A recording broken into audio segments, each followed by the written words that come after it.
দেখে নিন এই ম্যাচের হাইলাইটস। চমৎকার হেড করেছিলেন জোম্যাটোর 7 নম্বর জার্সি পরিহিত ফুটবলার রাহুল গুপ্ত। একটি মাত্র শট যেটি মাথার ওপর দিয়ে চলে যায়, এবং এই সেই গোল। দীপক ঘোষ বাঁ পায়ের ইনস্টেপে দুরন্ত শট এবং গোল।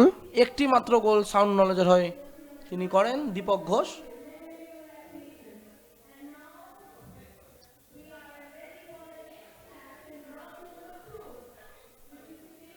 এখানে বলটি শরীফুলের পা থেকে বেরিয়ে গেছিল, ফলে গোল কিক হয়, এবং এই আরও একটি শরীফুলের পা থেকে বল বেরিয়ে গিয়েছিল। শরীফুল কিন্তু ম্যাচে বেশ নজর কেড়েছে, এবং এখানে প্রশংসা করতে হবে গোলরক্ষক সৌরভ দাসের, যেভাবে বেরিয়ে এসে তিনি গোল রক্ষা করেছেন।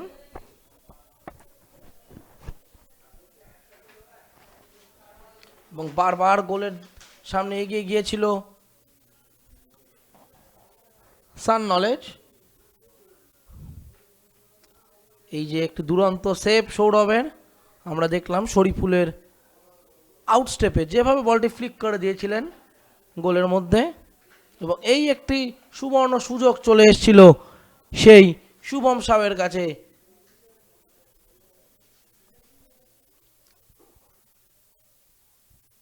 এখানেও প্রশংসা করতে হবে গোলরক্ষক সৌরভ দাসের, এবং বলতে বলতে এরকমভাবেই শেষ হয়েছিল আজকের ম্যাচ। সান নলেজ 1, জোম্যাটো 0।